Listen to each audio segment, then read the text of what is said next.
দর্শক আসসালামু আলাইকুম, আমি ডক্টর আহমেদ নাজমুল আনাম, শিশু কিশোর নবজাতক এবং শিশু হৃদরোগ বিশেষজ্ঞ। বরাবরের মতে আপনাদের সবাইকে স্বাগতম জানাচ্ছি। দর্শক, আপনারা জানেন যে আমার ভিডিওগুলি আপনারা যে সমস্ত প্রবলেম নিয়ে আমার কাছে আসেন সেগুলোর উপর ভিত্তি করে মোস্টলি আমি করি। যেমন গতকালকে আমার কাছে একটি মা আসছেন যে স্যার আমার বাবুর পেটটা কেমন ফেপে থাকে, দেখেছেন বাবুর শরীরটা কেমন চিকন কিন্তু পেটটা কেমন সামনের দিকে চলে এসছে। অর্থাৎ আমার আজকের যে ভিডিও যে উপজীব্য যে আমার বাবুর পেট কেন সবসময় ফুলে থাকে বা ফেপে থাকে, আমি বলবো খুবই ইনফরমেটিভ এবং ইন্টারেস্টিং এই ভিডিওটি। আশা করছি পুরো ভিডিওটি দেখবেন এবং প্রয়োজনে অন্যদেরকে শেয়ার করবেন। তো দেখুন, বাবুদের পেট ফেপে থাকা বা ফুলে থাকার আসলে অনেকগুলো কারণ আছে। তার মধ্যে যেটি আমি খুব বেশি পরিমাণে খেয়াল করেছি যে বাবুরা ম্যাক্সিমাম বাবুরাই আমি দেখেছি চিবিয়ে খেতে শেখেনি। মা বাবারা বাবুদেরকে সবসময় দেখেছি লিকুইড খাবার খাইয়ে খাইয়ে, যাদেরকে 9 মাসের পর থেকে যাদের ট্রানজিশন করা হয়নি, যারা চিবিয়ে খেতে শেখেনি, তাদের বাবুদের কিন্তু এয়ার সোয়ালো করে, অর্থাৎ তারা বাতাস খেয়ে ফেলে এবং এই কারণে কিন্তু পেট ফেপে যেতে পারে। তাহলে আপনার বাবুকে অবশ্যই যতক্ষণ সে চিবিয়ে না খাবে, স্যালাইভার সাথে আল্লাহ যে মুখে যে স্যালাইভা দিয়েছেন সেটার সাথে যখন খাবারটা না মিশবে তখন কিন্তু এয়ার সোয়ালো হওয়ার সম্ভাবনা থেকে যাবে, অর্থাৎ খাবারের সাথে সাথে বাতাস খেয়ে ফেলবে। 2 নম্বর যেটা আমি খুব বেশি প্রবণতা দেখেছি, অনেক বাবু খাওয়ার সময় খুব হড়বড় করে, খুব তাড়াহুড়া করে খেতে চায়। আপনারা জানেন যে আমরা ওভার ফিডিং যেটা আমি বলি, আপনারা জানেন যে আমাদের যে আমরা খাবার পরে আধা ঘন্টা লাগে আমাদের ব্রেন সিগন্যাল দিতে যে আধা ঘন্টা পরে আমরা মনে করি আমাদের খাবারটা পুরো পেট ভরে গেছে। তাহলে আপনার পেট ভরেছে কিনা এটা কিন্তু বুঝতে বুঝতে ব্রেনকে ফিডব্যাক পাঠাতে কমপক্ষে 30 মিনিট সময় লাগবে।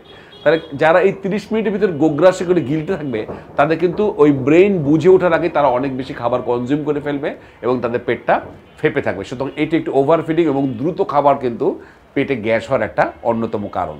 3 নম্বর, যারা স্ট্র দিয়ে খুব বেশি পরিমাণ কোক বা এই ধরনের খাবার খাওয়া, অর্থাৎ কার্বোনেটেড যে ড্রিঙ্কসগুলো, এই স্ট্র দিয়ে খাওয়ার কারণে কিন্তু গ্যাস এয়ার সোয়ালো হয়, পেটে গ্যাস জমে বাবুদের পেটটা অযাচিতভাবে ফুলে থাকে। যে সমস্ত বাবুরা কোল্ড ড্রিঙ্কস খায় পর্যাপ্ত এবং স্ট্র দিয়ে টেনে খায় তাদের কিন্তু গ্যাস হওয়ার সম্ভাবনা আছে।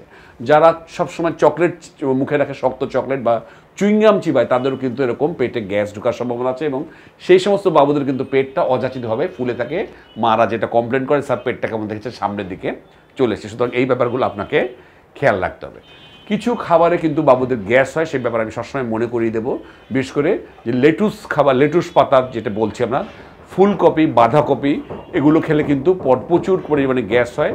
এবং আমরা বলবো গম বা আটা জাতীয় খাবার, তাহলে যাদের গ্যাসের সমস্যা আছে বা পেট ফাঁপছে তাদের কিন্তু গম বা আটা জাতীয় খাবার খেলে প্রবলেম হতে পারে এবং পেট ফেপে যেতে পারে। সুতরাং এই ব্যাপারে আপনাকে খেয়াল রাখতে হবে। দুধ বা দুধ জাতীয় প্রোডাক্ট বা ল্যাকটোজ ইনটলারেন্স হলে কিন্তু অনেক বাবুর পেট ফাঁপে। সুতরাং যাদের দুধের সমস্যা আছে আমি বলবো গ্যাস খুব বেশি হলে দুধটা পরিহার করতে হবে। ফ্রুক্টোজ, যেগুলো সকল ধরনের ফলে ফ্রুক্টোজ থাকে, ফ্রুক্টোজ কিন্তু অনেক বাবুর সমস্যা হয়, ফলগুলো খেলেও কিন্তু বাবুদের পেট ফেপে যেতে পারে। সুতরাং এই ব্যাপারে আপনাকে মাথায় রাখতে হবে। অনেক বাবু অনেক সময় বিভিন্ন রকম ওষুধ খেতে হয়, ব্যথার ওষুধ খেলে কিন্তু পেটে প্রচুর গ্যাস হয়। আপনারা জানেন যে নাপা বা আইবুপ্রোফেন জাতীয় ওষুধ যদি খুব বেশি খাওয়া হয়, ব্যথার ওষুধগুলো, জ্বর কমানোর ওষুধ এবং স্টেরয়েড, অনেক বাবুকে স্টেরয়েড দেওয়া হয় বিভিন্ন সময় ঠান্ডা, শ্বাসকষ্টে, বিভিন্ন কিডনির নেফ্রোটিক সিনড্রোম, একটা কিডনির রোগে। সুতরাং স্টেরয়েডে কিন্তু বাবুদের পেটে প্রচুর গ্যাস করে। সুতরাং এই ব্যাপারে আপনাকে খেয়াল রাখতে হবে। তাহলে কিছু কিছু যদি খাদ্যাভ্যাস যদি আপনি চেঞ্জ করেন এবং কিছু জিনিসগুলো আপনি যোগ করেন তাহলে কিন্তু এগুলো ম্যানেজ করা সম্ভব। আর শেষ ব্যাপার আমি যেটা মনে করি, অনেক কিন্তু টাইট আন্ডার গার্মেন্টস বা টাইট জামা কাপড় পরেন, তাদেরও কিন্তু ফিলিং অফ ফুলনেস হতে পারে, পেটটা ভারী ভারী লাগতে পারে।